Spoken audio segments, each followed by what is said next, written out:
नेकी को हक ताला का फ़ज़ल और एहसान समझे और सख्ती और बुराई को अपने आमाल की शामत समझे। देखें, कुरान करीम की इस आयत में अल्लाह ताला ने बंदों को ये ताकीद की है कि जब तुम्हें दुनिया में रहते हुए कोई भलाई पहुंचती है, कोई खैर ख्वाही पहुंचती है, तो तुम्हें ये कहना चाहिए कि ये जो भलाई पहुंची है मुझे, ये जो खैर ख्वाही पहुंची है मुझे, इसमें सिर्फ़ और सिर्फ अल्लाह ताला की ज़ात के फ़ज़ल और करम से पहुंची है। इस वजह से नहीं पहुंची कि मैं इसका मुस्तहिक था।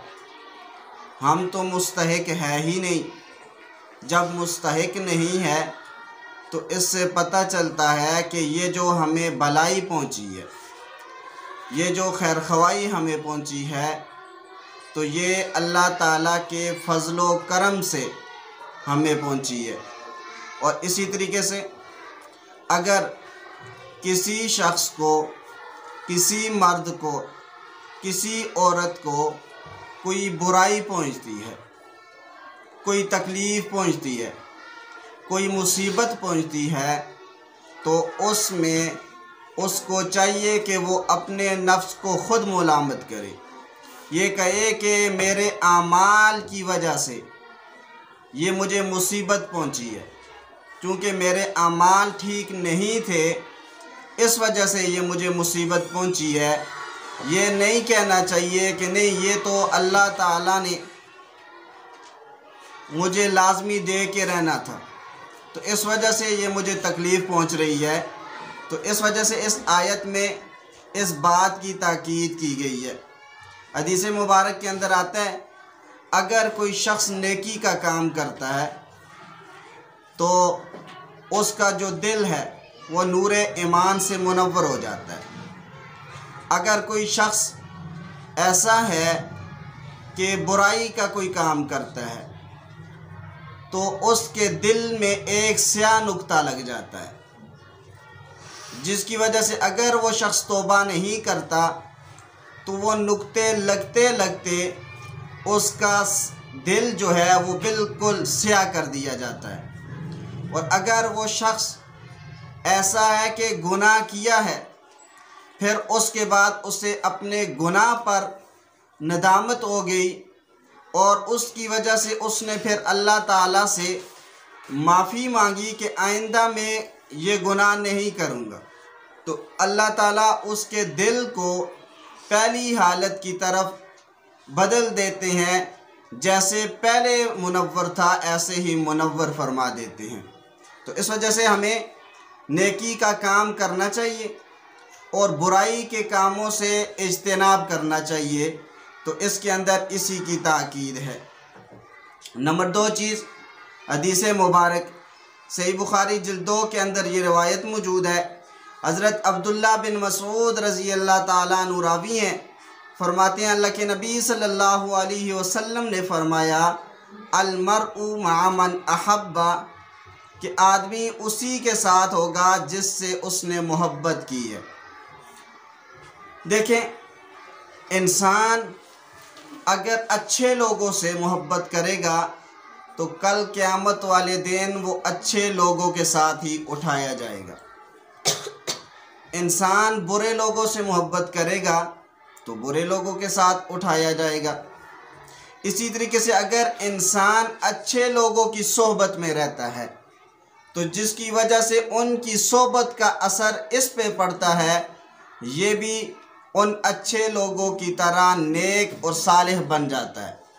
और अगर ये सोहबत ऐसे बुरे लोगों की इख्तियार करता है, ऐसी मजलिस की इख्तियार करता है जो ख़ुद अल्लाह ताला को नाराज़ करने में लगे रहते हैं, तो ख़ुद वो बुरे लोग हैं, तो उनकी मजलिस में ये जाके बैठता है, तो इसकी वजह से ये भी उन्हीं की तरह बन जाता है। जब उन्हीं की तरह बनेगा तो ज़ाहिरी बात है जब वो ऐसी हालत में उठाए जाएंगे, बुरी हालात में उठाए जाएंगे, तो ये भी उन्हीं के साथ होगा। हदीस मुबारक के अंदर आता है कि एक सहाबी ने अल्लाह के नबी सल्लल्लाहु अलैहि वसल्लम से पूछा, अगर कोई शख्स किसी कौम से मोहब्बत करता है लेकिन वो उनके साथ मिल नहीं सकता तो क्या हुक्म है? अल्लाह के नबी सल्लल्लाहु अलैहि वसल्लम ने फरमाया कि वो उन्हीं के साथ उठाया जाएगा। क्यों? हदीस मुबारक में है अलमरउ मा मन अहब्बा, आदमी उसी के साथ उठाया जाएगा जिसके साथ वो मोहब्बत करता है। इसकी तफसीर में उलमा ने ये बात लिखी है, अगर कोई शख्स ऐसा है जो कुरान करीम को पढ़ता है, कुरान करीम को हिफ्ज़ करने की कोशिश करता है और अपनी तरफ से उसकी कोशिश पूरी है, लेकिन फिर भी उसे कुरान करीम याद नहीं होता, तो वो इसी हालत में मर जाता है, तो कल क़यामत वाले दिन हुफ़ाज़ के साथ वो उठाया जाएगा। तो इस वजह से अलमरउ मा मन अहब्बा, आदमी उसी के साथ उठाया जाएगा जिसके साथ वो मोहब्बत करता है। इस वजह से उलमा से, सुलहा से, अत्क़िया से मोहब्बत रखनी चाहिए ताकि हम कल क़यामत वाले दिन इन सुलहा के साथ उठाए जाएं, इन अत्क़िया के साथ उठाए जाएं, इन उलमा के साथ उठाए जाएं। तो इस वजह से इस बात का भी बड़ा ख्याल रखें। तीसरी चीज़ है अक़ीदा। क़यामत की अलामात कुबरा, वो निशानियाँ जिनके बारे में अल्लाह के नबी सल्लल्लाहु अलैहि वसल्लम ने फरमाया कि वो क़यामत के करीब ज़ाहिर होंगी। देखें, अलामात क़यामत दो किस्म की हैं। बात को कहते हैं अलामात सुग़रा और दूसरी को कहती हैं अलामात कुबरा। अलामात सुग़रा ये नबी अलैहिस्सलातु वस्सलाम की पैदाइश से लेकर हज़रत इमाम महदी इनके आने तक जो अलामात ज़ाहिर होंगी उनको अलामात सुग़रा कहती हैं, और इमाम महदी से लेकर क़यामत के कायम होने तक जो अलामात ज़ाहिर होंगी उनको अलामात कुबरा कहते हैं। तो यहाँ पर अलामात कुबरा का तज़किरा है कि वो निशानियाँ जिनके बारे में अल्लाह के नबी सल्लल्लाहु अलैहि वसल्लम ने फरमाया कि वो क़यामत के करीब ज़ाहिर होंगी, जैसे इमाम महदी का ज़ुहूर, दज्जाल का खुरूज, हज़रत ईसा इब्न मरियम अलैहिस्सलातु वस्सलाम का आसमान से नुज़ूल, याजूज मजूज, दाब्बतुल अर्ज़ का खुरूज वग़ैरह। ज़ुहूर महदी। क़यामत की अलामात कुबरा में पहली अलामत इमाम महदी का ज़ुहूर है।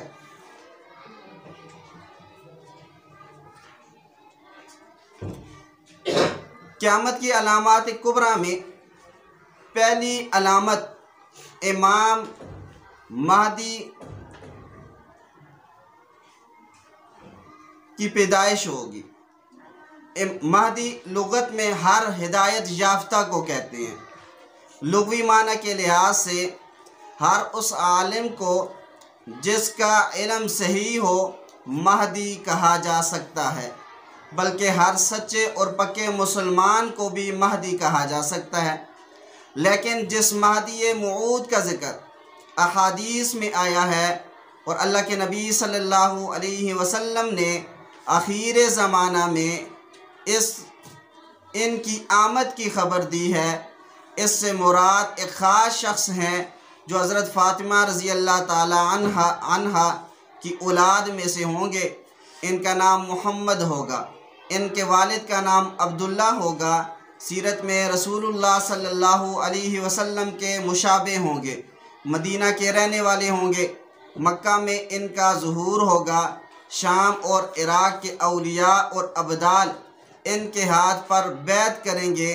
जो ख़जाना खाना काबा में मदफून है उसे हज़रत महदी उसे निकाल कर मुसलमानों में तकसीम फरमाएंगे। पहले उनकी हुकूमत अरब में होगी, फिर सारी दुनिया में फैल जाएगी। दुनिया को अदल और इंसाफ से भर देंगे, जबकि इससे बेशतर दुनिया जुल्म व सितम से बरी होगी। शरीयत मुहम्मदिया के मुताबिक आपका अमल होगा।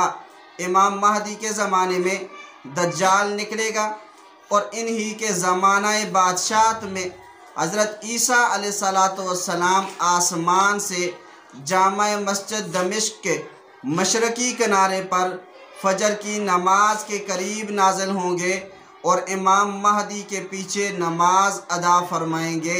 इमाम महदी नसारा से जिहाद करेंगे और कुस्तुनतुनिया को फतह फरमाएंगे।